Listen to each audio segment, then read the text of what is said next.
রোজা থেকে আজকে শরীর এতটা কাহিল বলা যায় না, এতটা কাহিল।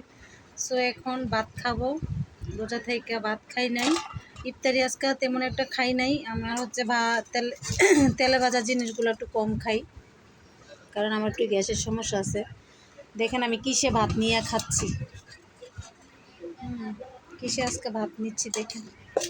আজকে বলে খাবো, বলে দেখছেন ভাত নিচ্ছি, ভাত। তারপর এটা হচ্ছে দেশের সিম, দেশের ছোট আলু দিয়ে শিং মাছ দিয়ে রান্না করছি, গাজর দিছি সাথে।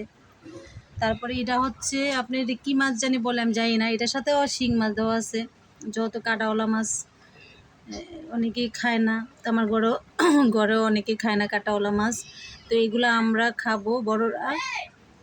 আর এই ছোটো মাছগুলা, এই শিং মাছগুলা বাচ্চারা খাবে। তো আর সাথে হচ্ছে এটা কি জানি না, এটা কার পছন্দ, আমার খুবই পছন্দ। মসুর ডাল দিয়ে এই যে চাল কুমড়া দিয়ে লাউ দিয়ে রান্না করে, এগুলো খুব ভালো লাগে আমার কাছে। তো আমি লাউ দিয়ে রান্না করছি আজকে। তো এখন আমি ভাত খাবো। কার কার খাইতে ইচ্ছা করে এরকম রান্না বান্না অবশ্যই কমেন্ট করে জানাবেন, ওকে? তাহলে পার্সেল পাঠিয়ে দিব। তো আমার প্রিয় খাবার যেটা, এটা আমি নিচ্ছি, এই যে শিং মাছ দিয়ে রান্না করছি। এখন আমি ভাতটা খাবো, ওকে? সবাই ভালো থাকবেন। রোজা রয়েছি, কথা বলতে পারি না, দেখছেন কণ্ঠ আস্তে হয়ে গেছে।